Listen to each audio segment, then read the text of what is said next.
What am I doing here? Yeah, that's a good question. A bit of sailing, I guess. My name is Floh.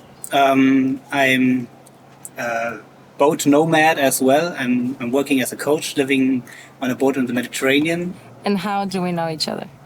Yeah, it's a bit of a longer story. I'm collecting interesting stories from interesting people on my podcast. So my coaching is called Simplicity of Happiness, and so is my podcast. And way back then, when it was still all in German, somebody from Hamburg recommended a very interesting sailor woman. And I didn't have a sailboat back then, but I loved sailing, and I thought, okay, it's going to be an interesting call. And so the two of us had a long conversation over 2 episodes, I think, and then we stayed in contact. And then Reinke happened to be in France, and so was I, and I decided...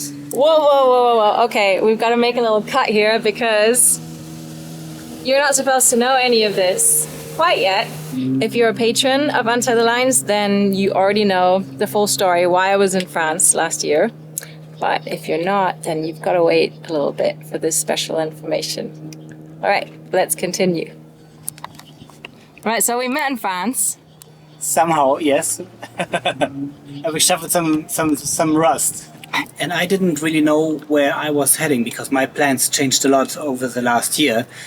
I originally had the idea to sail around the Mediterranean, work from there, and then originally I wanted to sail with somebody else. And I ended up sailing on my own, and then the whole world was possible. And so I was thinking about maybe crossing the Atlantic, maybe going to the Canaries, maybe staying in the Mediterranean. And then Reinke said, why don't you want to come to Mexico first?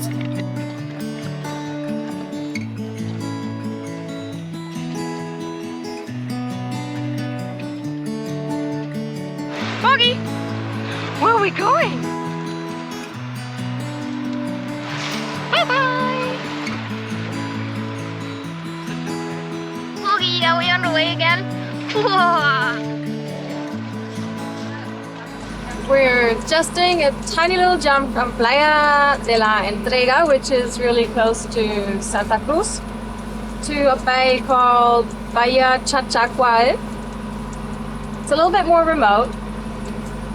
And we're going to spend the night there, or 2. We have 1 or 2 nights I think we've got left, and then we've got to come back because Karl has to catch a flight. But for now, it's time to enjoy another beautiful day.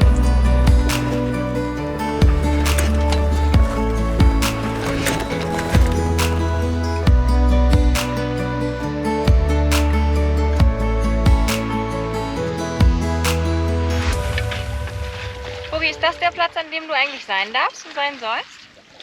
We have quite light winds, pretty much on the nose, but just at an angle that Karl can still sail. So we're sailing slowly, but sailing.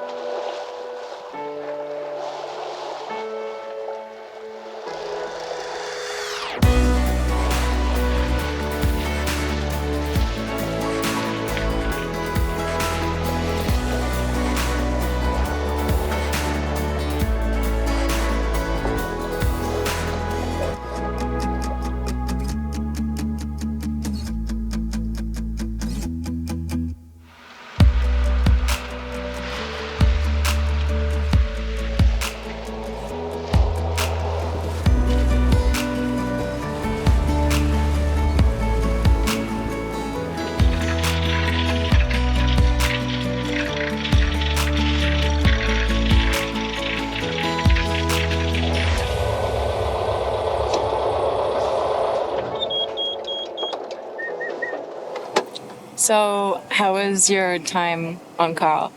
Favorite moments, worst moments, epiphanies? The epiphany is that all the typical sailor tidiness is overrated. You can say it was way less. I absolutely enjoyed my time because I didn't expect anything beforehand. I took the decision earlier this year that I said wherever I want to go, I want to keep that curious smile and just enjoy the world. And so we now had a couple of different things. We stayed in your private mansion. Nika rented a whole hotel just for her birthday party. With a pool. Yeah, with a pool. And oceanfront. Yeah. And then we did a bit of yard work. Karl was on the heart. Then we splashed Karl together. Then we worked in the marina, and all of these were different aspects. And I always like it if it's not my own boat. So if I don't have to be responsible for what is not going right. And on the other hand, it's always interesting to learn how other people are handling things and what other things are breaking on different boats. And then on the crossing, that was like champagne sailing. So some people told me about the Champagne motoring more than sailing, but the wild tea packer. But then we obviously had to motor sail. But then there was some beautiful sailing. There were tons of dolphins. The nights were very calm, and the bioluminescence in the ocean was just really calm, nice, enjoyable sail. So what was your personal highlight?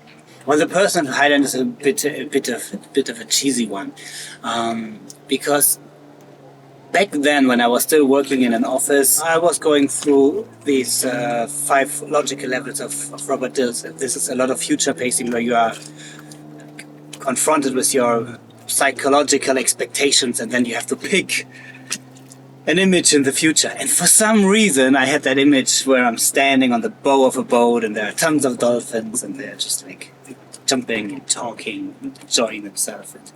I've seen quite a lot of dolphins over the last 10 years, but I have never been on the bow of a boat. So that was nice because it reminded me of the last 10 years and like all the stuff that happened in between. There was nothing that did not go so well. So there were things that went unplanned. For example, we splashed the boat and the guys from the marina blocked the water intake from the engine. The impeller blew up. We had to find the pieces of the impeller. We had to find the new impeller somewhere in this boat because we absolutely didn't expect that. And then there were a couple of leaks afterwards, so we had to go back down in the engine room a day later.